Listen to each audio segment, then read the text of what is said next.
And we're live, brother. How you doing, man? Hey, pretty good. I'm in a new area today. I'm not in the office. My wife's working from downstairs in our office, so I had to move upstairs to one of our spare bedrooms. But after this show, I'm actually going to be preparing to get on a plane to go to Orlando, Florida.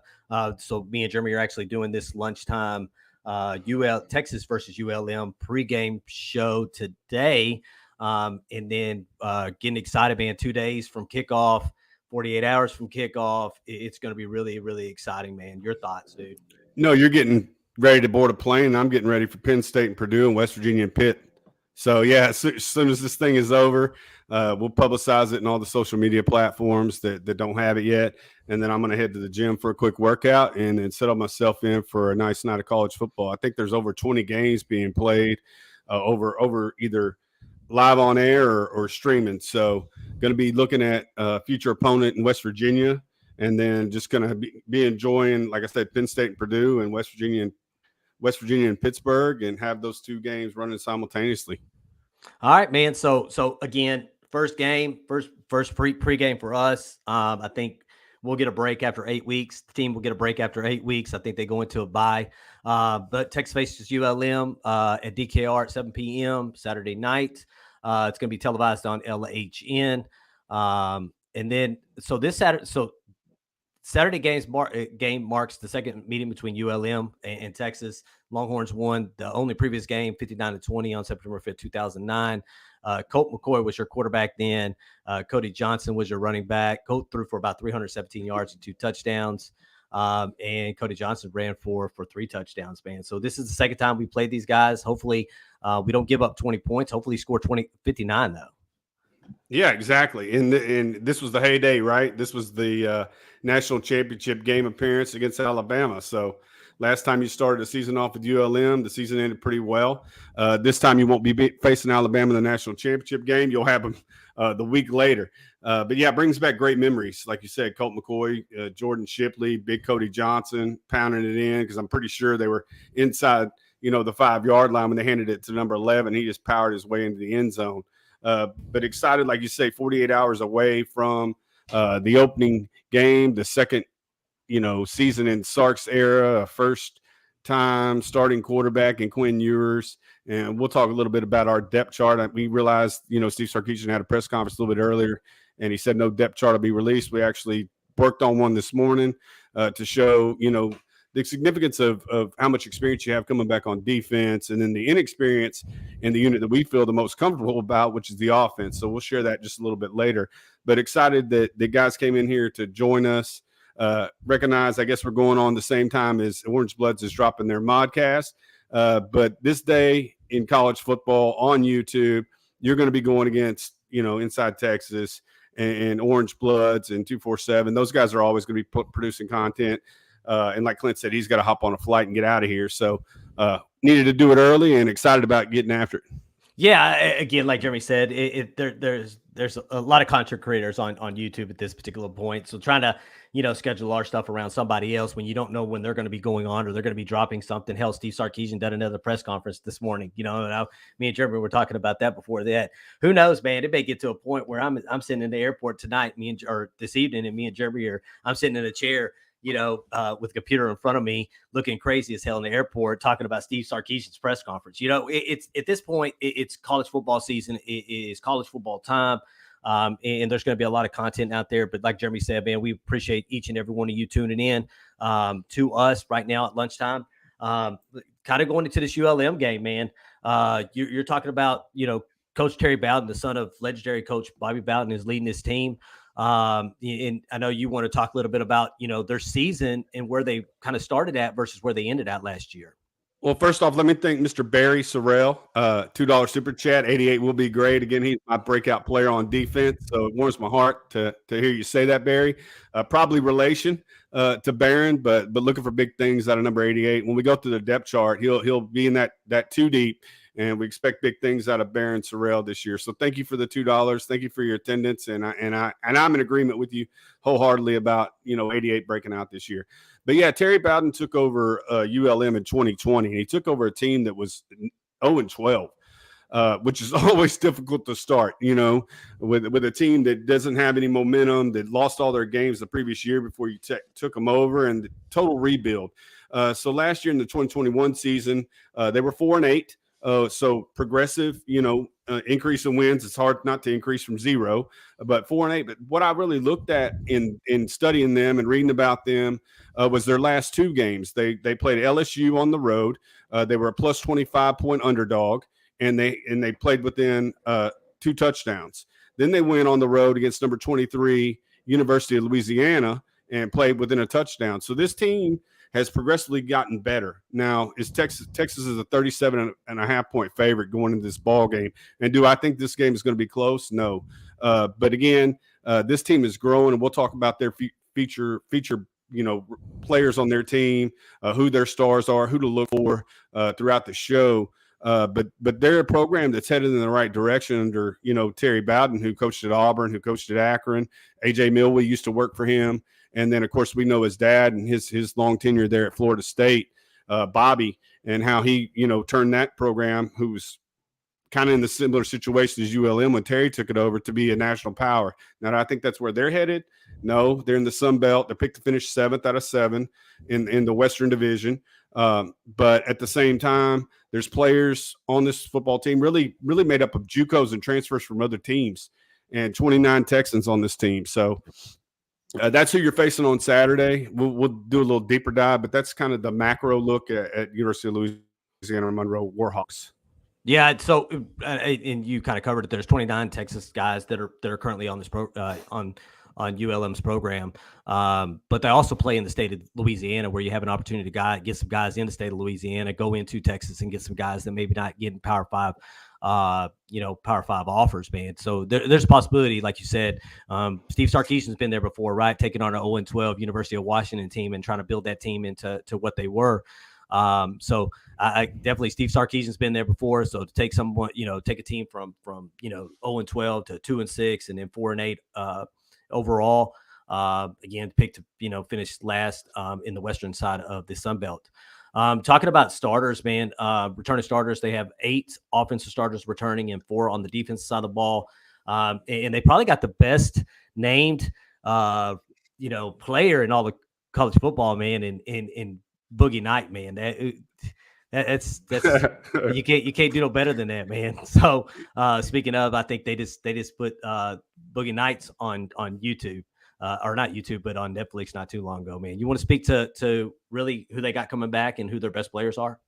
No, they're kind of like an opposite of Texas, and we'll go through Texas's depth chart here in a minute and talk about the starters, the new starters on offense and the experience on defense. They're the opposite. All their experience that they have coming back to their football team is on offense. Their quarterback returns, their top 2 running back returns. You talk about their best players, Boogie Knight, the receiver, the transfer from Akron.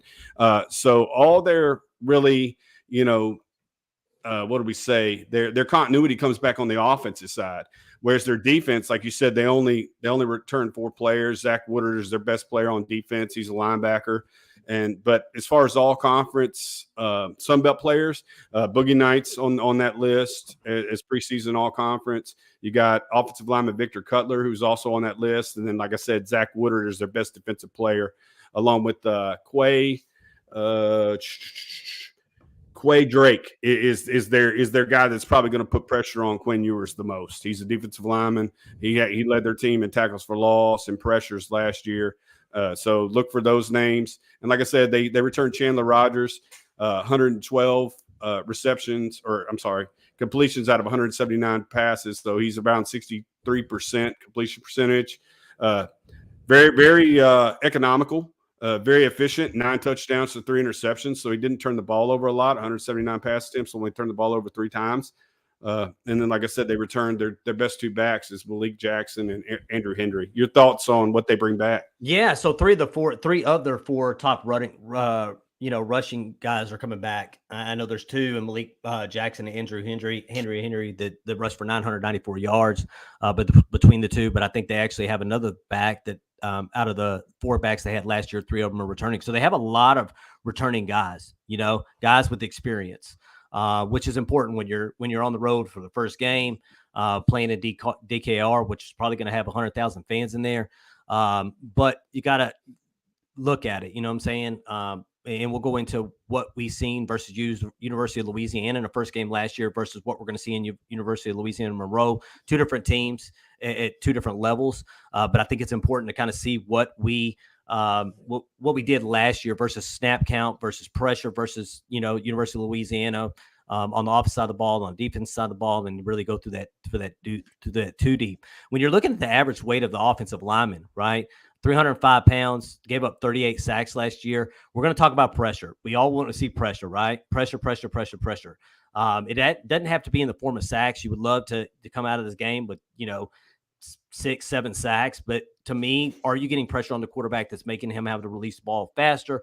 Are the cornerbacks, playing press man coverage on that side of the ball to create chaos? That's what I want to see. Chaos in the backfield versus University of Louisiana-Monroe. You want to talk about, these 38 sacks and the average weight of their offensive linemen? Yeah, they're undersized. I mean, Byron Murphy, we consider him an undersized defensive tackle, but he weighs as much as all these guys. So they are undersized compared to what you're going to see in the Big 12. And, of course, when you transition to the SEC, and we need to take advantage of that. When we host the in-game chat on Saturday for our Inner Circle members, this is going to be my focus. I talked about that as the new starters on offense, especially the offensive linemen, talking about Cole Hudson and Kelvin Banks, of course.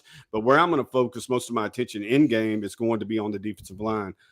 So if you're not an Inner Circle member, like Clint said, that's going to be the focus of most of my chat discussions during that. So please join the Inner Circle, be present for that in-game chat, but absolutely. And we're going to dive into the numbers from last year, but we know very well that this team only got 20 sacks as a team, talking about Texas. And 9 of those were between the University of Louisiana, Rice, and Oklahoma. If you take those 3 games out, you're talking about 11 sacks over 9 games. Not good. So we need to take advantage of this undersized offensive line and get guys like Byron Murphy, Ovia Gofu, Barron Sorrell, who was mentioned earlier, in that backfield, causing havoc, especially in the interior. Again, Murphy, Ajomo, Sweat, and Coburn making hay, because, again, you're talking about 335 pounds versus 305. Take advantage of that. We talked about Jake Majors, being undersized and his matchups this year against big defensive tackles, big nose tackles in the Big 12, and his need to have help, and him talking about how he's going to work. But this is one of those games where we need to take advantage of our size. Again, we got a guy, Alfred Collins, who lines up defensive end, who's 285, 290 pounds. Take advantage of their undersized guys with our strength, our power, and put pressure on young Chandler Rogers. Again, he's only a sophomore. He started as a freshman. He has experience, but he can rattle his cage. Rattle his cage early. Early and often, rattle his cage. I know Alfred Collins will be out for this game. I think Steve Sarkisian said that in his press conference, so he won't be available this game. Hopefully, he'll be back for the Alabama game. I want to talk about their defense. You're talking about a young defense. Secondary is starting 3 sophomores and 1 freshman. It's going to be a game where our offense has an opportunity to eat both. You're in rushing yards and passing yards. Steve Sarkisian was talking about Quinn Ewers. He was talking, about rust. They asked him about rust and not playing since, obviously his junior year at South Lake Carroll. How's that going to bother him? He says, I'm not too worried about his rust. I'm worried about his, how does he react to adversity? You know what I'm saying? When he gets hit for the first time or he has an incompletion for the first time. But I think this defense is going to allow Quinn Ewers to get back in and shake some of that, because I believe there is rust. If you haven't played a game against an opponent with a different helmet, I believe there's going to be a little bit of rust. But I think this game allows Quinn Ewers to go out there and find his receivers and find his tight ends against this young secondary of ULM and be able to put up some big numbers, because I think Quinn Ewers is probably going to play, if not three quarters into the 4th quarter. I know he said in his press conference today that he doesn't have a plan to play Hudson Card. He doesn't, or there's not a specific spot in which he wants to play him. I think he wants to play Quinn Ewers, get him as many reps as he possibly can, Keep him healthy, but get him as many reps as he possibly can because he hasn't played games, a game since his junior year. Yeah, and I think Candace is in here, and she posed a question yesterday on Twitter about what's the first play from scrimmage, and I just think it's an outside zone run to Bijan Robinson. But it could be anything that Steve Sarkisian scripts. But you want to settle him in early. Some folks were like, hey, short pass over the middle to JT Sanders. Get Jordan Whittington involved early across the middle. Deep shot to Xavier Worthy. I think you just need to settle him in. Again, he's practiced against good competition all fall. You've seen him, knock some of that rust off in the spring game. It wasn't like he got limited snaps in the spring game. He's ready to go. It's just like you said, settle him in front of 101,000 folks. Anybody's going to be nervous. He said that himself. He's going to have butterflies, but as soon as he, runs that first play from scrimmage, then it's just all ball. So whatever play they decide to run for him, I'm sure they're going to execute again, because that's what Steve Sarkisian does. He puts those first 15, 20 plays in his script of things that they're doing well. Get Quinn settled in, let him do his thing. Yeah. So Cody Phillips here. Shout out to everyone on YouTube from their work PCs or their phones or wherever you're doing it. There's probably going to be, this week is probably not going to be a big deal. Next week, getting into next week, with all the content's going to be coming out, ESPN is going to be covering Alabama, Texas. Fox will be covering Alabama, Texas. There's going to be so much content next week because it's Alabama and Texas. I go back to work on Wednesday, and I don't know how much work I'm going to get done through Wednesday through Friday, with what's happening next week. So, but we do appreciate everyone that's tuning into us, tuning into this show live, at lunch today. We appreciate y'all. Hopefully you're enjoying your lunch and listening to us kind of talk about ULM versus or Texas versus ULM this week. Texas 37.5 points favorite. Do they cover? Every projection that I've read, computer models that everybody has, and I don't know what they stick in their computer models, has an average of Texas 50 and ULM 10. I don't know. I want to say that we're going to cover. I want to be in that 55-point range, but it's how many guys do you want to get snaps? How many snaps do you want to get your reserves? Again, he's kind of playing everything close to the vest. Like you said in his press conference today, he says he doesn't have a plan on when he's going to put, the twos in there, primarily the backup quarterback. But I think he does want to get as many guys because he's talked about this being a competition week. So I think he does want to get a whole lot of folks that are vying for positions snaps in order to see who he wants to have in his two deep against Alabama. And so I think they're going to cover. But I'm really interested, like you said a little bit earlier, how are the snaps divided between the starters and those guys that are competing to, find their way in that two deep, whether it's to take a position or to slide up from that third position into that two to get quality snaps against Alabama and once conference season begins. I would like to see a shutout. That's what I'd like to see. Same. Shutout, but they're difficult, right? Because you're going to try to play a whole bunch of guys probably into the third and fourth quarter. Hopefully, you're trying to get some threes in there at that point. Because go ahead, yeah. Hopefully, you're trying to get some threes in at that point. Get some reps, in-game reps. So I love a shutout, but I definitely have them covering. I think you're going to score into the 40s, if not 50s, and you'll probably limit them to at the most 10 points. So I think if you limit them to 10 points, I think you've got a really good shot of reaching that 37.5 or covering that or going over. But to me, it's all about the shutout, dude. I'm all about this defense and shutting them that offensive out, man, and keeping them out of the end zone. That's it. I'd like to score 55 points and keep them in single digits. That's what I would like. So if you ask me for a score prediction, we'll probably get that a little bit later. I'm probably a 55-7, 55-3 guy. That's where I'd like to be. And I think they could do it. In studying University of Louisiana-Monroe, again, they only return 4 guys on defense, and their defense last year wasn't very good. So we'll see. Again, they were improved. If they were going against the 2020 defense that ULM had fielded, I would say we'd be pushing 60, 70. We'd be pushing that point total we got against Texas Tech last year, and I think it's possible. I think you could definitely put up 10 touchdowns against ULM. But it's just when are we going number one, put in reserves, and number two, when are we going to call off the dogs to be respectful? But I think it's the potential's there to put up 70, and the potential's there for a shutout.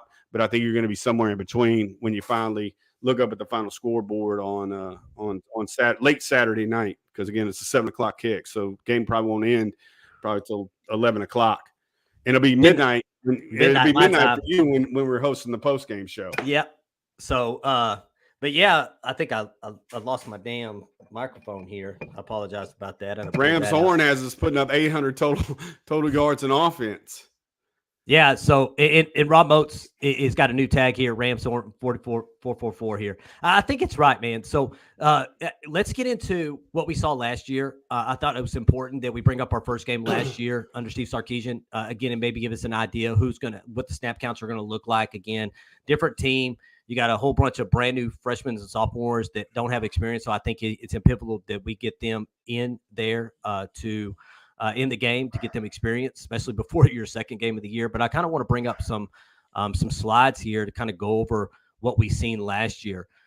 So when you're looking at, obviously Louisiana is different than Louisiana-Monroe, right? Louisiana came in last year ranked number 23. I think we were ranked number 21. I think it was 21, somewhere around there. That's accurate. When we played them.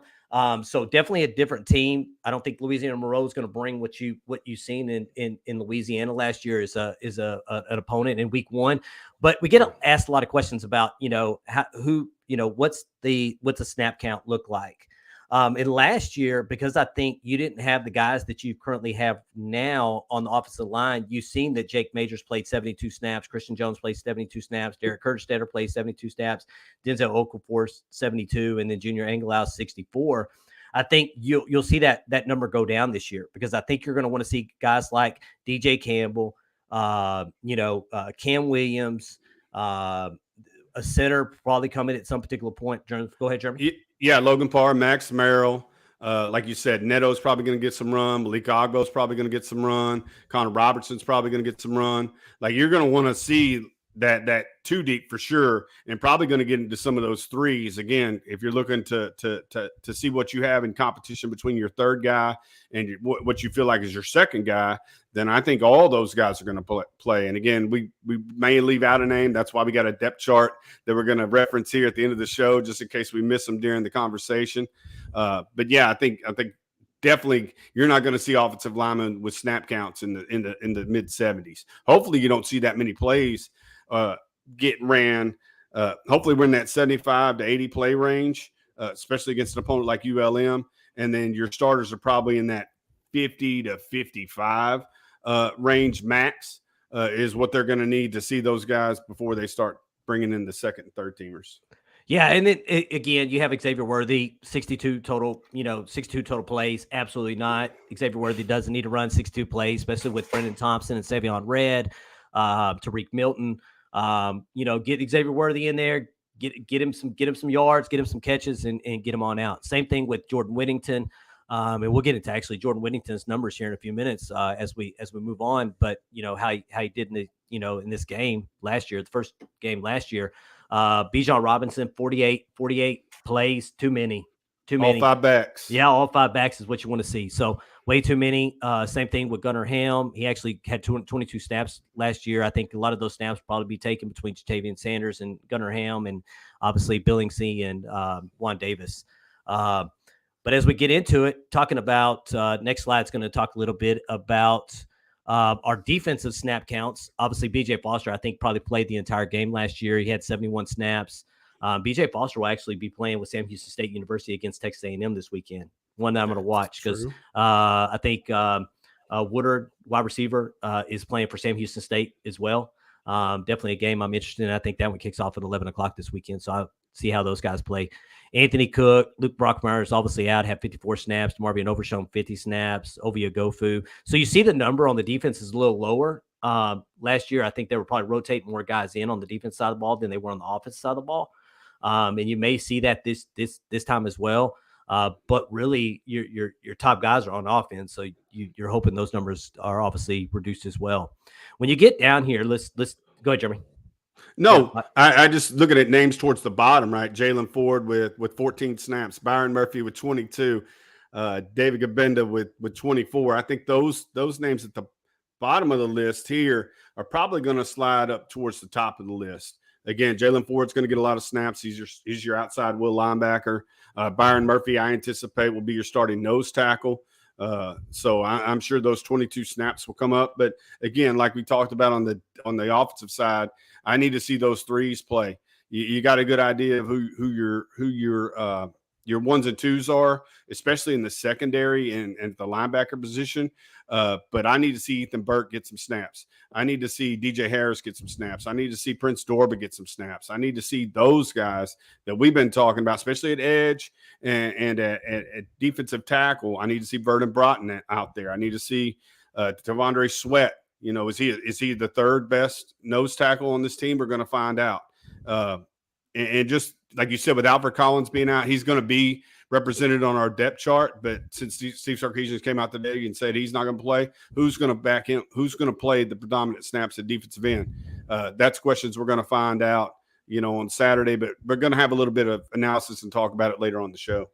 J-Bo with the super chat 199 here, hoping we do to ULM what we did to Rice last year. And that's where you kind of, maybe that's a better opponent to kind of look at University of Louisiana-Monroe and a Rice versus a University of Louisiana who brought a top 25 program into DKR last year.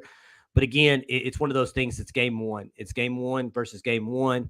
And I think it's important that we see, there's no reason they should be hanging around in the first quarter into the second quarter. The game should be at that particular point out of hand. But at the same time, you got a redshirt freshman quarterback. You have damn offensive linemen. You're looking at, Kelvin Banks starting left tackle, who's a true freshman. And we'll get into that when we talk about the depth chart that Jeremy laid out this morning. But really it comes down to beating the opponents the way you need to be beating them. If there's a 38-point spread, you need to beat them by 38 points. That's what good teams do, is cover the spread. So really getting down here, I want to talk about this pass rush versus University of Louisiana. And I'd love to go back and look at the one with Rice. But you're talking about Jet Bush had more pressures than anybody else on this during this first game last year, which was a total of 3. Jeremy went back and said, I think you had nine sacks within the Oklahoma game, the Rice game, and I think you said the Oklahoma game. You had 4 Oklahoma, in this. Rice, Louisiana, 9 out of your 20 sacks. 9 out of your 20 sacks, and you had 4 in this one. But what I'm looking for is really the percentage, the pass rush win percentage. And if you look at the pass rush win percentage here, the best one was Luke Brockermeyer, who had one total pressure, but he had a sack out of his 3 opportunities. I don't know how to change that. Did I miss something? Let me see. No. Okay. Somehow it switched slides on me. But you're talking about a 33 win percentage when you're talking about it. DeMarvion Overshown 12.5% on his pass rush. To me, you need to be walking out of here with +6 sacks in this game versus them. Give yourself some confidence going into the season. This is a confidence builder going into the season. That's why I think it's important. This is where you find your pass rush. This is where you find an opportunity to get those numbers that you want to get to build confidence going into week 2 and then going into the rest of your season. Any thoughts, man, on these pass rush numbers down here? Nothing other than we talked about the undersized defensive line or offensive line for University of Louisiana-Monroe. And we talked about their propensity to give up sacks. They gave up 38 sacks last year. Win percentage, pass rush win percentage. You see the highest one is 33%. It looks like Luke Brockmeyer. He was probably blitzing in some situations there because he's not a hand on the ground defensive lineman. Same thing with Jet Bush. We need to see those win percentages be in the 40% in my mind against this opponent. And we'll do a Sunday show where we utilize PFF's college, grade system. We'll put out a show on Sunday talking about just that. But like you said, I think with their line capabilities and what we feel like our defensive line and their experience, these numbers need to be, pass rush win percentage needs to be in the 40s in my mind by multiple players leaving Saturday's game. Just my thoughts. Yep. All right, moving on to what we looked like last year. Obviously, first game, Hudson Card, starting quarterback, went 14 for 21, 224 yards. And we'll give what we believe, Quinn Ewers will do at the end of this show. We'll kind of give you an idea of what we think Bijan Robinson will do. But so here, Bijan Robinson had 20 carries and 4 receptions. So you're talking about 24 times he touched the ball for 100 and looks like 76 total yards there from scrimmage. To me, that's too much. I have Bijan between 15 and 20, in this first game. And then you let the other, Keelan Robinson, Roschon Johnson, as you see here, had 16 total carries between them two. But then you also have Jonathan Brooks and Jaden Blue. I think when you look at this stat sheet after this game, you're probably going to go down probably 5 deep on in this running back room that are going to have some carries and some yards. And just remember why as we use this as a reference, this was against the 23rd ranked team in the country. The reason why we're utilizing it is because it's the first game of the season for last year's University of Texas Longhorns. So just trying to get an idea of who was there, how many snaps they took. But this was the 23rd ranked team in the country. And so when we get into the next slide, which talks about their offensive production against our defense, they ended up throwing the ball 40 times because they were coming from behind. They only ran the ball 26 times. Talking about University of Louisiana, the Raging Cajuns. But you have a much less powerful opponent coming to DKR on Saturday. So like you said, I don't expect Bijan Robinson to tote the rock 20 times. I don't expect I do expect for Quinn Ewers to throw the ball at least 21 times. I think he's going to stay in the game a little bit longer. I think it's going to be a little bit later before you see Card, before you see Murphy, before you see Charles Wright. Now, I think they'll get a couple series out of the, Hudson Card. I think they'll get probably a series or 2 out of Malik Murphy, and then we'll see if Charles Wright hits the field. But that's why we're using it as a reference. But just remember that the team that we played last year in the first game was University of Louisiana, and they came in ranked 23rd in the country. Yep. So if you're looking at average here, Rush, I'd like to see that somewhere between probably 6.5 and 7 yards. I think 6.5 to 7 yards versus ULM would be good versus the 4.0 you had last year. Jordan Whittington, 7 receptions for 113 yards. It is 16.1 average. Steve Sarkisian said it. He said it multiple times. Jordan Whittington was our best receiver before he went down with an injury, and then Xavier Worthy had to pick up the piece. So Jordan Whittington and Xavier Worthy both being out there with an opportunity to play with Tariq Milton or Casey Kane, whoever they're going to start, is 2 guys you're happy to have back. One, but I think Jordan Whittington, if he stays healthy this year, is going to put up big numbers, which may minimize what numbers Xavier Worthy has, versus what he had his true freshman year. Yeah, just need that young man to stay healthy. Again, he was the best receiver on the team. I believe that by watching the film in the first 4 games before he got injured, and Steve Sarkisian said it. He was the most consistent receiver we had. It did allow X to of course, do his thing as a freshman. But you'd like to see both those guys working in concert together now with X having his experience and what he was able to do his freshman year with a healthy Jordan Whittington. And then, like you said, you talked about Casey Kane, Tariq Milton, Brendan Thompson, and Savion Red and what they can bring. And, of course, Sajai Hall, once he, gets his stuff ironed out and Steve Sarkisian feels like he's ready to perform, then he'll be back in that fold. You just wish you had 18. 18 was kind of would have put the icing on the cake. But, yeah, just Whittington was very consistent, was a high performer at the beginning of last year, and I think he's going to do the exact same thing, probably take it up another notch from what he produced in the first couple of games last year. All right, so when we look at these matchup numbers, again, this is versus University of Louisiana. What kind of stands out and what's glaring to you? I know you kind of talked about it a little bit. It's just, they out – nothing's really glaring because I know how the football game went. The 7.1 yards per completion is excellent. You love that number. The completion percentage, 28 out of 40, you'd like that to be a little bit lower. You'd like to – but other than that, just we lost the turnover battle, right? Because we want to be +2 in every game this year. and that needs to be the goal. Now, will we do it? I'd love to be plus 12 at the end of the year. Having one more turnover than your opponent per game would be great. Plus 12, but you're going to win a lot of football games if you end the season plus 12. And then the 64 the 64 penalty yards. But I know how they had to play. They had to throw the ball 40 times because they got down early. Love the rushing yards against, right? 2.6 yards per rush for the opponent. Fantastic. Like, if they bring out that kind of rush defense tomorrow or Saturday against ULM, that number should be 0. Like I legitimately, like I believe that we will hold them into the double digits, similar to how we did Louisiana. They're gonna have a deficit that they're gonna try to make up with the kid Chandler Rogers and his arm, and then I think it's gonna feed right into where we've been performing, what we've heard in the fall, where we're gonna get turnovers by the defense, and this thing's gonna go the way we want it to go. But yeah, stop the run like you did last year.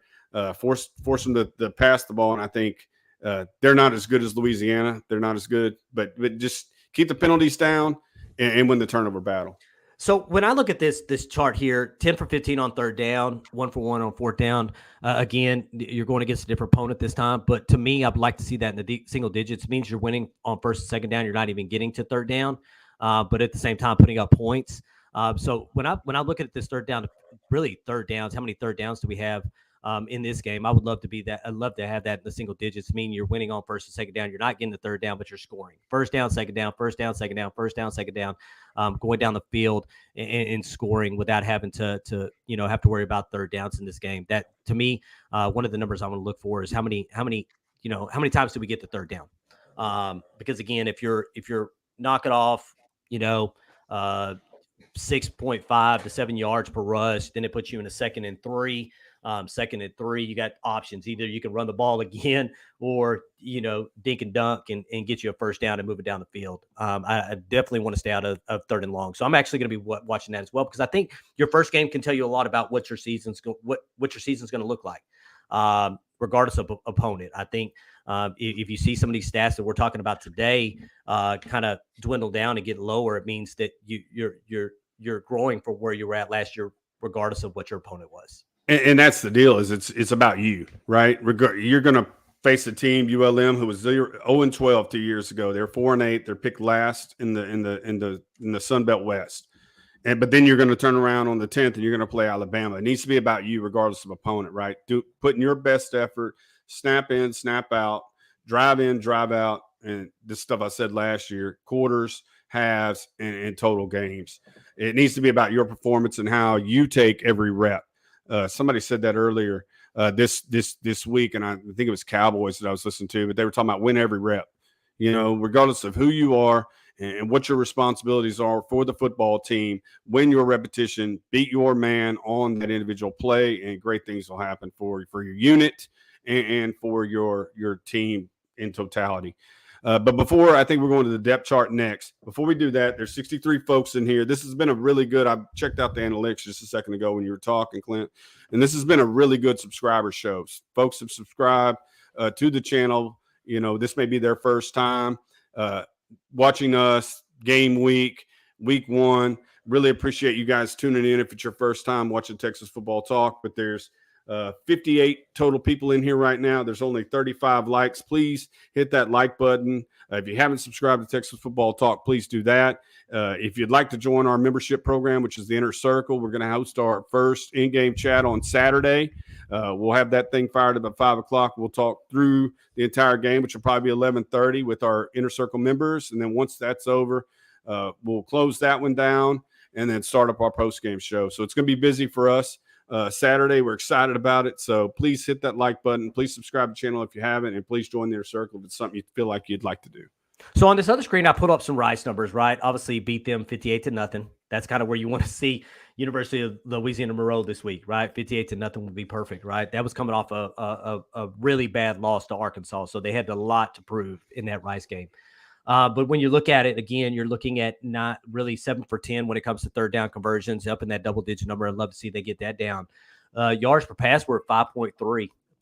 So it actually dropped from that University of Louisiana-Monroe from, I think, University of Louisiana, which was 7.1, right?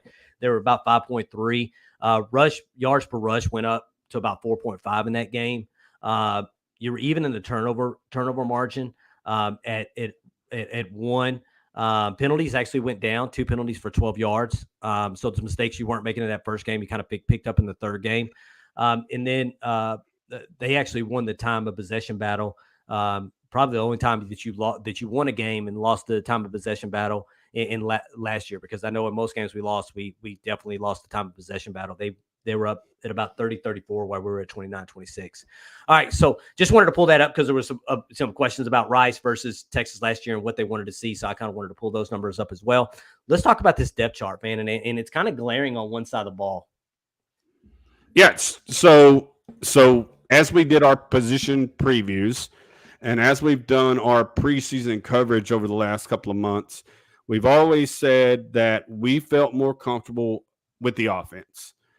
We've shot out numbers like, I think you have us at 41 points per game. At the end of the season, I think I have us somewhere around 38 points per game, coming off 35 points per game or 36 points per game last year. And we've said, hey, we feel like the offense is going to be the more productive side of the football. It's the one we're least worried about. And then as I was building this depth chart with the help of everybody under the sun who's given their projections kind of, and then our thoughts of everything we've read and film that we've watched and just our thoughts, we put together this depth chart. Hearing that Alfred Collins is not going to play on Saturday, of course, promotes Barron Sorrell up to that starting jack position, a position that I thought was in question because, again, I thought he was my breakout player for this year. We put Byron Murphy as the starter at nose tackle when most prognosticators have Keandre Coburn returning and starting at nose tackle. But the glaring thing to me is the inexperience on offense, right? We said that we felt like this unit was going to be prolific. We felt like it could average nearly 40 points a game. But then when you put it on paper, you have brand new starters in Casey Kane, which is arguable. You may have Tariq Milton starting ahead of Casey Kane. Some folks do, some folks don't. But again, he's a transfer from Iowa State, number 16 there. But Kelvin Banks, your left tackle, is a new starter. We went and looked up Hayden Connor and found out that he had no career starts at the University of Texas, brand new starter. Cole Hudson, number 54, right guard, brand new starter and freshman. JT Sanders, first start at University of Texas, along with your starting quarterback, Quinn Ewers. And then we went to the defensive side of the football and projected our starters there and found out the only person who hadn't had a start in his career at the University of Texas, and he may have had one at Ohio State, was your boundary corner, Ryan Watts. So ton of experience on the defensive side returning, very inexperienced as far as career starts on the offensive side, but we feel like this is the strength of the team. Your thoughts on our depth chart and any arguments that you may have with it that we may have missed, please shoot us in the chat box or the comment section, but your thoughts, Clint, on the 2 deep. Again, you can see it. You can see Xavier Worthy play Whittington, but Brennan Thompson, Tariq Milton,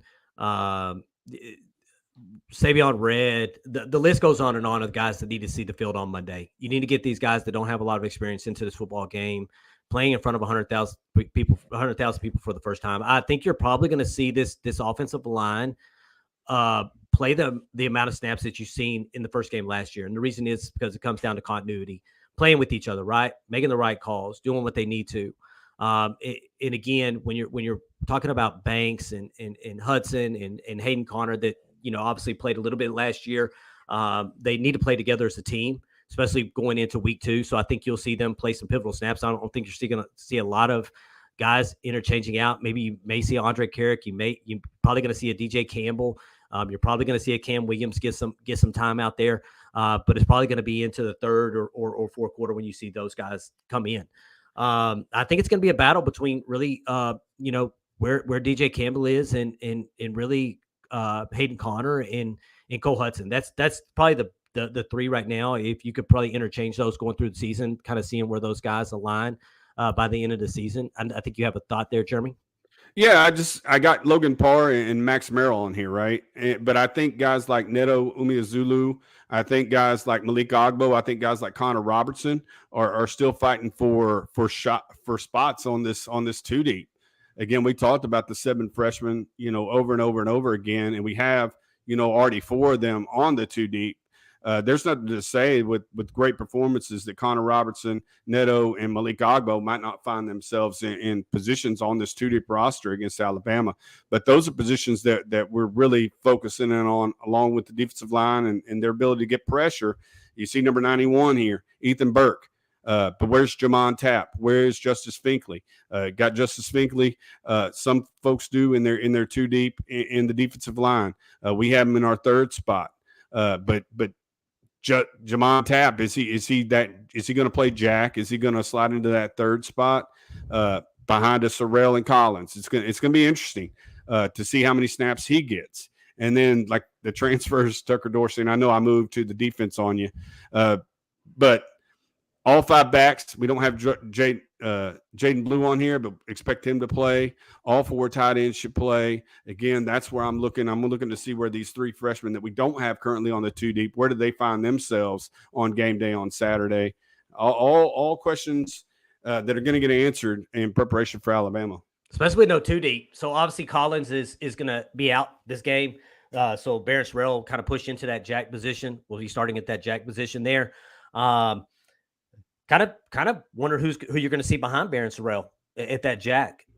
Who's going to come out first there?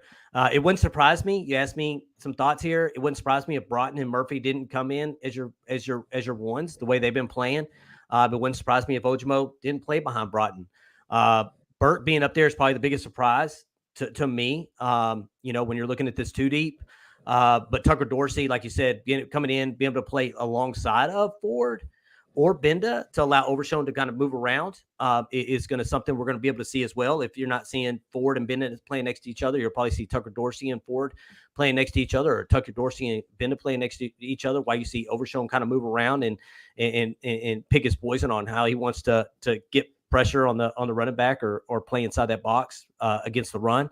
Somebody did bring up that Watts did have a couple of starts. I know we highlighted him here. So starts at Texas. I know he had starts at Ohio State there, but as far as starts at Texas, he didn't have any. He's the only guy that's not returning with starts coming to University of Texas, transfer from Ohio State there.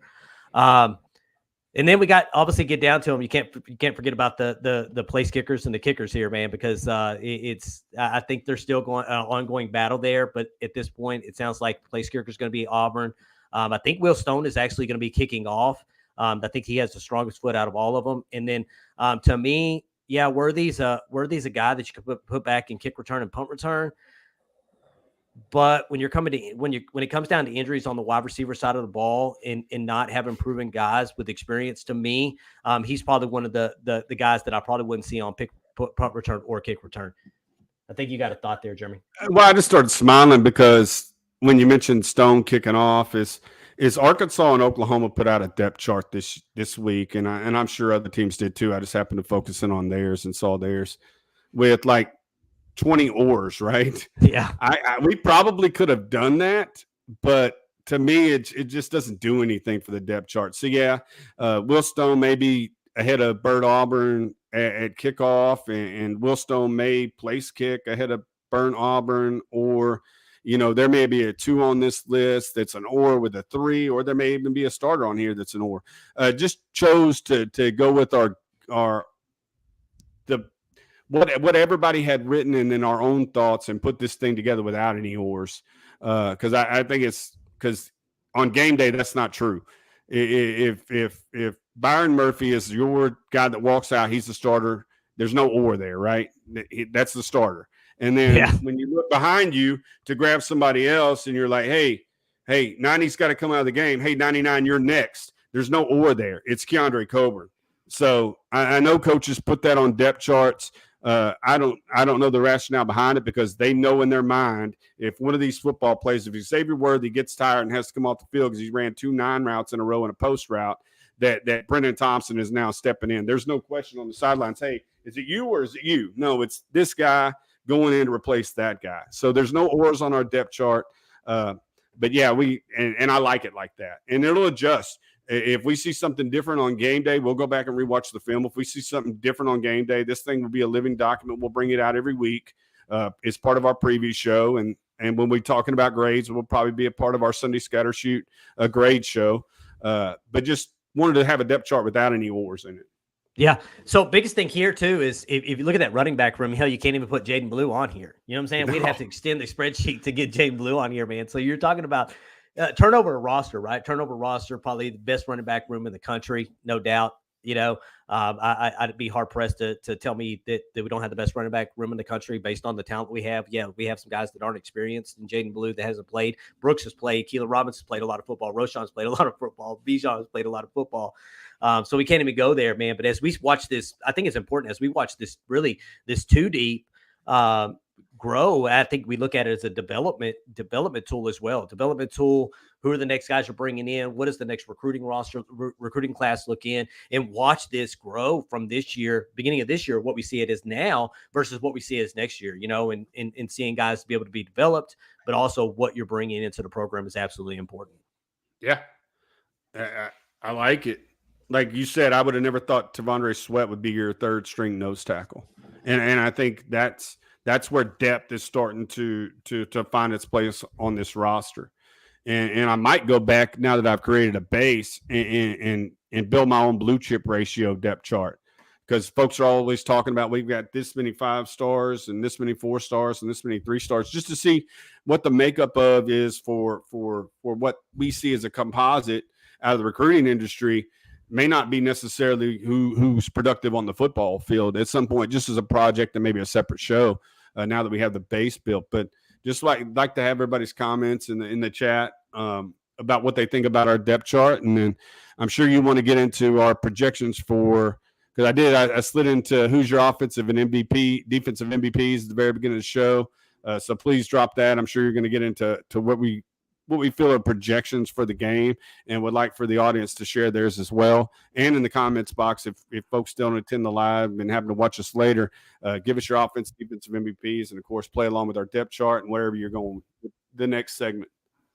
So offensive MVP, and I just don't want to pick the guys that I think are going to get it. I'm gonna pick my own offensive, outside the box. Offensive MVP and defensive MVP is not going to be. I'm not going to go Bijan Robinson on the offensive side of the ball, and I'm not going to go DeMarvion Overshown on the defense side of the ball, because that's the guys you expect to perform, right? I'm going to go Jalen Ford on the defense side of the ball, the other linebacker there. He just showed me too much coming out of the last few games last year, and then what he's been able to do in the spring. So I think Jalen Ford, I'm going to say Jalen Ford is going to be my defensive MVP. And on the offensive side of the ball, I'm going to go with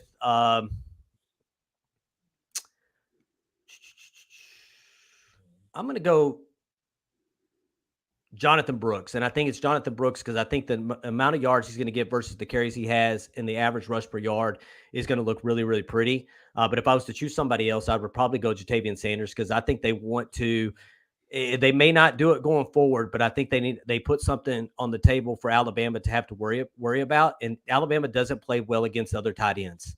They don't play well against tight ends. If you go back and look at what Georgia did to them in the SEC championship game, their tight end did really well, and I've seen that over and over and over again. So I think they want to get the tight ends involved this week, just to put something else on Nick Saban's defensive plate for next year or next week.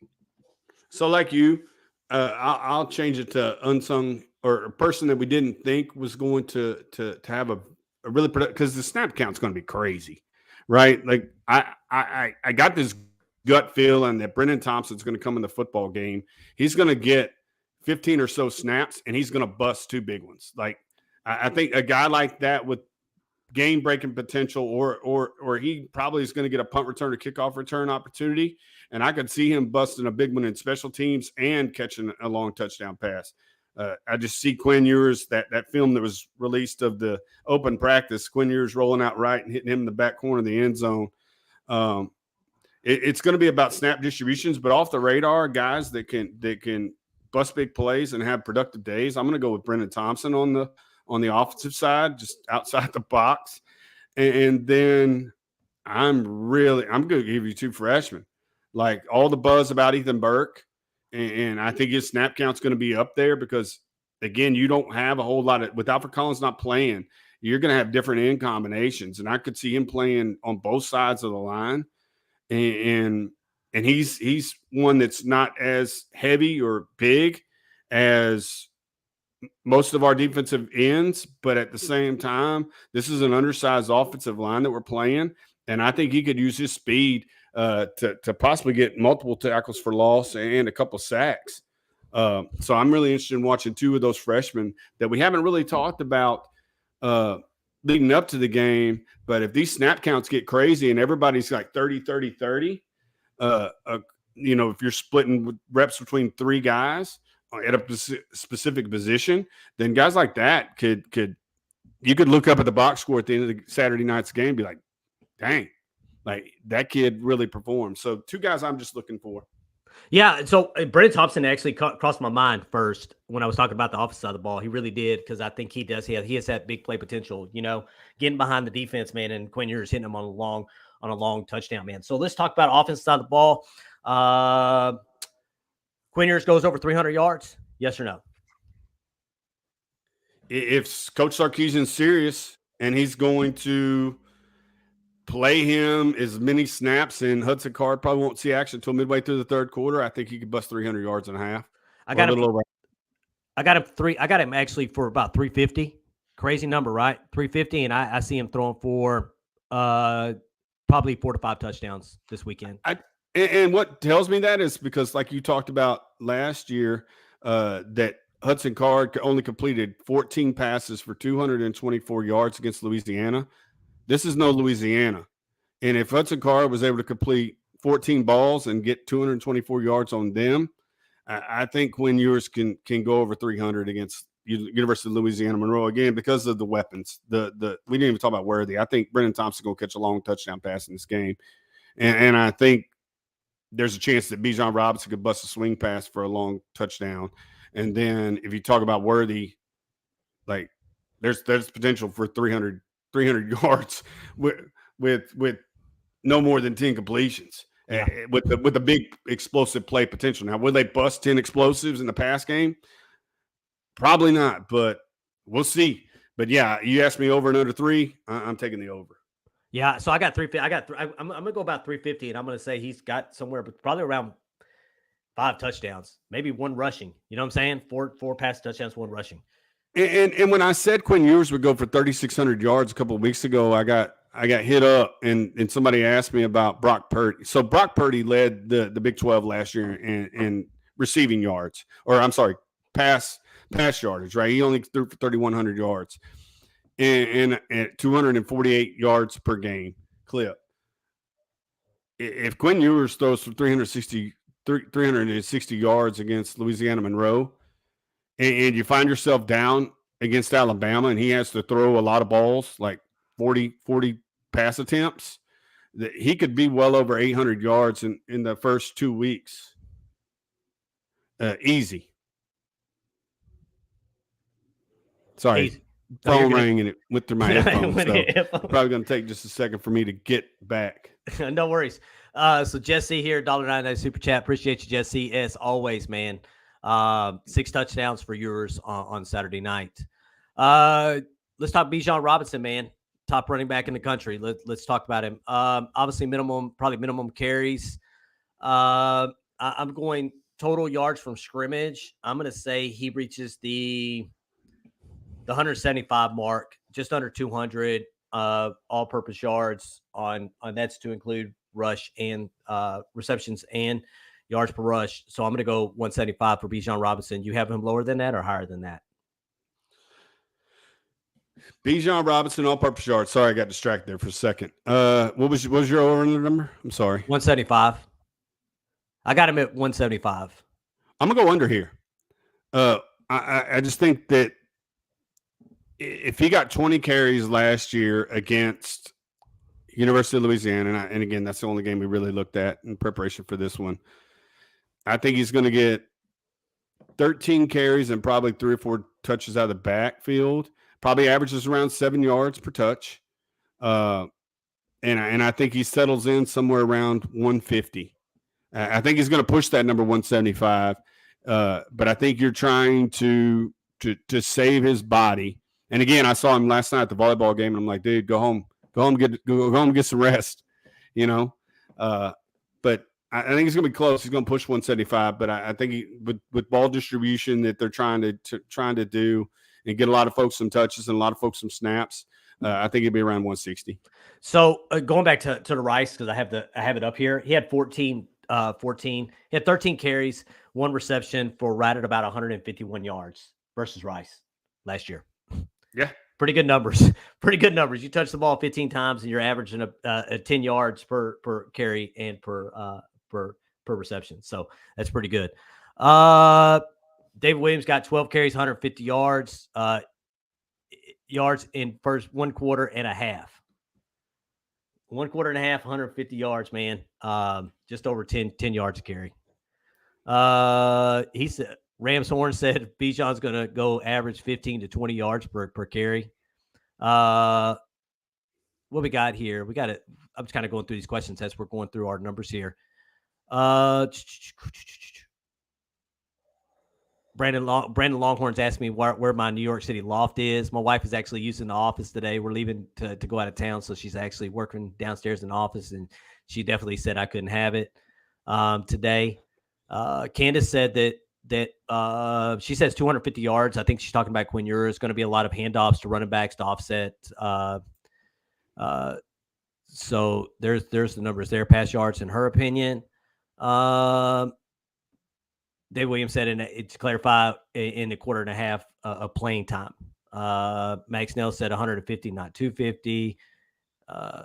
Mike, yes, he's correct. He corrected. He said 250, plenty of exposure. I just don't think he's going to get much more workload than over 15, probably opportunities to showcase what he wants to do. You save him, you save his body. There's no reason to do it. Hell, we can't even get to the 5th running back on our 2 deep here in Jaden Ballou. So you're going to have a lot of Keelan Robinson, Roshan Johnson, Jonathan Brooks, and probably see Jaden Ballou as well. So, all right. So next is leading receiver this weekend, man. Again, these guys are going to get a lot of playing time. You're going to see probably 5 or 6 guys that are out there playing. Who's your leading receiver this week? I think it's going to be Worthy, but then I'm going to put it on. He's going to score an early long touchdown, and then he's going to get a couple more receptions. Then I'm going to put him in bubble wrap. Again, I want to see 11. I want to see 17. I want to see Thompson. I want to see Red. I want to see Tariq Milton. Again, I'm going to see the depth of this receiving core get touches, get opportunities. Again, I know Steven did a show the other day, and he was talking about with Nair gone, Hall suspended. If we take another injury at the receiver position, we're right back where we were last year. So I'm going to see these guys who are the depth guys in this receiving core get experience now, just in case something like that was to happen. Because he's right. If a guy like Jay Witt or Worthy goes down, then you got essentially Casey Kane, who's unproven, and you got a veteran in either or Whittington or Worthy. So let me see Brendan Thompson. Let me see Savion Red. Let me see all these guys that are the depth of that receiving core. Casey Kane or Tariq Milton, whoever you have not starting, get plenty of touches, get experience, just in case the worst does happen. They are ready to go. Because I'm excited about this receiving core, but I'll take Worthy. Yeah. So I think that maybe the modcast ended just recently because our numbers jumped up to 72, 73 people watching. Please go back and watch this live. Us, me and Jeremy talking about ULM, Texas versus ULM this weekend. Our first pregame of this of the season. Please hit that like button if you have not hit that like button. Please subscribe to the channel if you have not subscribed to the channel, and please hit that notification bell if you're interested in joining the inner circle. Please ask us about us. You could DM us. It's going to give you in-game chats. We'll start this weekend around, I think, 5 o'clock is when those are going to start opening up this weekend. And then 2 games, Alabama and Oklahoma, we will actually be doing a live stream for our inner circle members, kind of like the Manning brothers. We're not them, but kind of like that. But yeah, for my lead, going back to who my leading wide receiver is going to be, I'm gonna go. I'm gonna go Jordan Whittington. I think Jordan Whittington again is going to show out this year. I think he's going to give Xavier Worthy a run for his money when it comes to numbers. So I'm going to go Jordan Whittington. I know you picked Xavier Worthy, but I think again the numbers are going to be kind of skewed because you're going to see a lot of guys come in and out.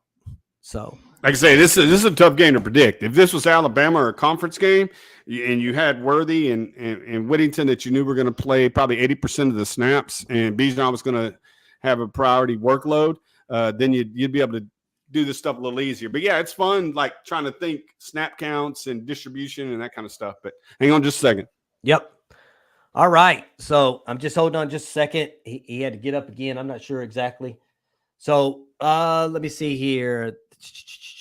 David Williams here. I think there will be a legitimate starting offensive line for UT, but I would like to see critical reserves on the offensive line as much as I would like to see Jonathan Brooks, Keelan Robinson. I think you'll see that going into the really third, fourth quarter. I think you'll see some of those reserve guys get in there. I think you'll see some Cam Williams. I think you'll see some Connor Robertson. I think you'll see some, Malik Ogbo. I think you're going to see some guys because they can play 4 games, man. So why not play them, against, play them at least 2 games versus you hope you get to play them against ULM this weekend. And then the third game of the season, you'll definitely see them again, when we play UTSA. I think you need to try to get as many of your guys in as much experience as you possibly can. Because you didn't have enough in the spring game to even play both sides of the ball. You didn't have a 2 deep. Now that you have all these influx of bodies, like these are repetitions that you're going to make up for, not so that you, like you said, there's the red shirt rule is 4 games. It used to didn't be like that. If you got a certain percentage of snaps, then you lost your red shirt. Now I could play you all the games in a non-conference. I could play you even a conference game if I want to get you repetitions. If you happen to be like last year in a blowout like Tech 70-35, I can get some of my depth guys in and to get snaps in that and not have to burn their red shirt freshman year. So take advantage of that. Take advantage of, like I said, that influx of talent that you got. Again, 35 brand new players, 57 out of 85 are freshmen or sophomores. Get those guys some snaps in live game experience in front of 101,000 fans on a Saturday night against an opponent that you should beat by at least 37.5 points if you're a guy that plays the line. Got a new member here, Bryson Bass, man. Appreciate you joining the inner circle, Bubba. Appreciate you, man. Our members are starting to move up a little bit. Me and Jeremy won't sit there and talk to each other during the live chats or during the streams. So definitely appreciate each and every one of you that join the inner circle. Appreciate you guys. All right, let's move over to the defensive side of the ball, man, and then we'll kind of hang this one up to dry with a final score prediction. So, interior lineman that creates the most havoc, tackles for loss, or sacks. Murphy. All right, I'm going Murphy too. All right, next one is going to be who has the most sacks, who has the most tackles for loss.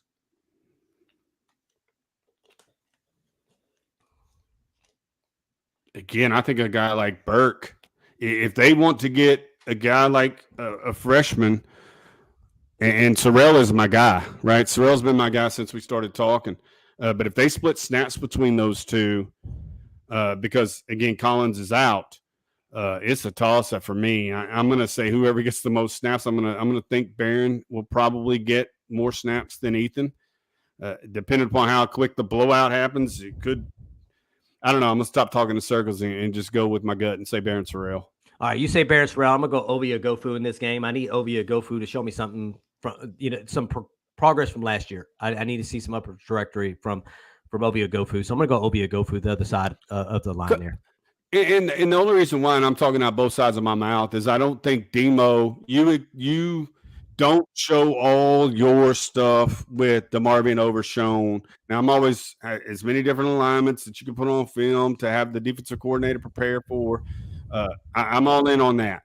But I don't think you show your whole package with DeMarvin Overshown against the University of Louisiana-Monroe. You save some of those things in the basket for Alabama. And because I saw somebody say Demo, and if this was Alabama, I would definitely say he would be in contention for that question that you just asked. But I just think you're going to be able to do. If you go 3 down line, you're still going to be able to put pressure. If you go 4 down linemen and he's not one of them, I still think you're going to get pressure. I think you leave your DeMarvin Overshown package, as many of those things as you can in the basket for Alabama. That's the only reason why I didn't say him. Yeah, I'm with you on Demo too. He'd be an easy pick, if you were playing, like you said, against Alabama or a Big 12 opponent, maybe even UTSA. But I think you're not going to show all your pressure, your pressure packages against a ULM. I think you're going to keep it pretty base. So I'm gonna go Ovia Gofu.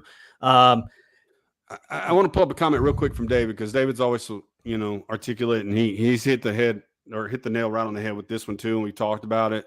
Defensive tackle is the most important position on the UT defense for me, but Barron Sorrell and Ovia Gofu setting protected perimeter is impression the quarterbacks is more important than anything on Saturday. Again, I like inside pressure. I think the 1 and the 3 have to give you that, but you're absolutely right in setting the edge against the run. Get as deep as the deepest, push your guy back, turn the ball carrier up, make him stay inside where all your guys are at is crucial. And that's, again, if you're going to be on the in-game chat with us as part of the Inner Circle, my focus is going to be defensive line. I'm going to chat. I'm going to talk all defensive line. And again, my other focus for this game is going to be on those young freshman offensive linemen. So I'm going to spend most of my time watching the trenches. So I might not get to see a whole lot of receivers breaking routes. And again, TV is not good for that unless you got the all 22, which you can't get during the game. But I'm going to spend most of my time looking at the 5 offensive linemen on offense and those 4 defensive linemen. And that's exactly what I'm going to be looking for. Those edge players, are they pushing upfield to push the run inside and at the same time creating that perimeter pressure? It should. That's where my focus is going to be. All right, so it's hard to pick something from the secondary this weekend. We're not going to pick interceptions. I thought about doing percentage. We talk about percentage all the time, thrown to versus, receptions. But again, going against ULM, it's going to be hard to kind of pick that out. What do you want to see from the defensive backfield after Saturday's game the most? I talked about it, completion percentage by the opposing quarterback.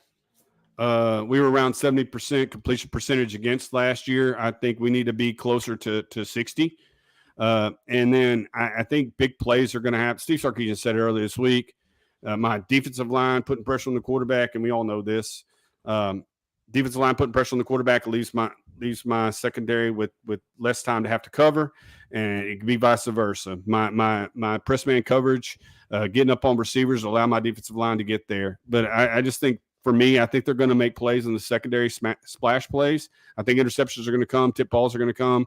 I just need to see that press man coverage, that utilization, stop giving up those 6 to 7 foot, 8-yard cushions that are allowing for 6 and 7 yard receptions to then march the football down the football field. So completion percentage by the opposing quarterbacks, what I'm looking at as far as our defensive backs.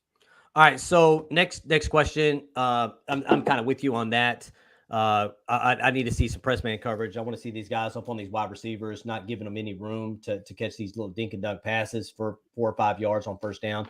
That's what I want to see from the defensive backfield. Plus or minus, how many times do we see Gary Patterson this weekend? I'm going to say they show him at least 3 times. Once the game starts, not in the pregame. I'm not worried about all that stuff. Once the game starts, plus or minus 3, I'm going to go. They show Gary Patterson 3 or more times during the football game on Saturday. And it's not a nationally televised game. It may get more, maybe more. Mine was before you mentioned it was on Longhorn Network. It's already new, but yeah, he's probably going to get more because of that. But I said a handful, at least 5. If they can spot him early and know where he's at, they're going to show him at least 5 times. Anytime, again, he's going to get a lot of credit if this defense takes a step forward. And not saying Pete Witkowski, this is his second year. He's starting to get his players in the program, so he needs a lot of credit if this defense takes a positive step forward. But Gary's going to get as much or more of the credit for coming in here and turning this defense around. So I say good and bad plays are probably going to be directed up at Gary Patterson, and I say no less than 5 times.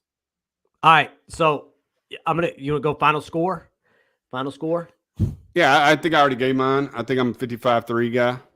Okay, you're 55-3. I'm gonna say they get 2 field goals. I'm gonna 6. 52-6. I think you score 7 touchdowns, you get a field goal, you get your field goal kicker in there and kick a field goal. So I think I'm going 52. I'm going 52-6, man. I think they get a couple of field goals, probably one of them in garbage time. But to keep him out of the end zone is the most important thing to me, honestly. I say 3, but my goals were over 50 points on offense and less than 10 points on defense. Like I love those 50 to single digit score lines. They look pretty. And again, every projection that I've seen, computer projection from all these other sources, have it somewhere around 50 to 10 for Texas, of course. So like I said, I love the numbers in the 50s, and I love anytime you can keep an opponent in single digits. And we talked about their players. You know, most of their experience comes back on offense. They have top 3 backs come back. Their best receiver comes back. Their starting quarterback comes back. He's only a sophomore. We talked about them early in the show. But keep them out of the end zone. Keep holding the field goals, 3rd down percentage, 4th down percentage. Keep that limited. Don't win the turnover battle +2. Make them, commit more penalties than you do. Just those small things, not small things, but those intricacies inside the game that you need to win, especially against ULM, that's going to lead you to more success as you of course play more tough opponents beginning the following week against Alabama. The fundamentals, right? 3rd down conversions on offense, if you get to any. Hopefully we don't get to any. Hopefully 1st and 2nd down, touchdown, but we'll see. Yep. All right, man. It's game time. 48 hours away. Final thoughts before we get off here, man. Just fired up. Yeah. Yeah. Mace, like Clint said, turn the notification bells on. We have been talking to some folks, trying to set up some shows, possibly one before Saturday. If those guys return our calls or answer our text and we line it up, turn your notification bell on. You may see another show from us before Saturday, but can't wait to interact with our Inner Circle members on Saturday throughout the game. I got 2 fantasy drafts that day, so the wife's gonna probably help me. She called her out names of folks that are available, and I'll help her out. But yeah, the chat starts at 5, runs through the entirety of the game, and then a post game show after that, and then we'll talk about on Sunday, probably have our PFF grades. We'll try to do something with that based upon Saturday night's performance. But no, excited. So I love doing these daytime shows. Really cool. Yeah, it is really cool, man. So we enjoy having lunch with y'all. You probably went past your lunchtime if you're a 12 to 1 employee. We apologize about that. Hopefully you got your phone, under your desk or however you're watching it. If you're closed captioning, that's probably a problem because I think when I start talking, it sounds like Ed or Jerron. So that's probably not a good thing. But we appreciate each and every one of y'all for joining us today. We will be back. Like Jeremy said, he may have a show or 2 lined up before Saturday. So hit that notification bell so you know that they're coming. And then I will be live, and Jeremy will be live from his home. I'll be live from Orlando, Florida, in a hotel room the next time I see y'all, more than likely for a post game show after the Texas ULM game. But we appreciate each and every one of y'all for listening to us. Please hit that like button. Please hit that subscribe button if you have not hit that subscribe button. If you have not joined the Inner Circle, hit that join button. It'll give you a list of everything that comes with that. You can find us on Facebook at Texas Football Talk, on Instagram at Texas Football Talk, and on Twitter at TX Football Talk. Thank you for listening as always, and y'all have a wonderful day. Hook 'em. Hook 'em.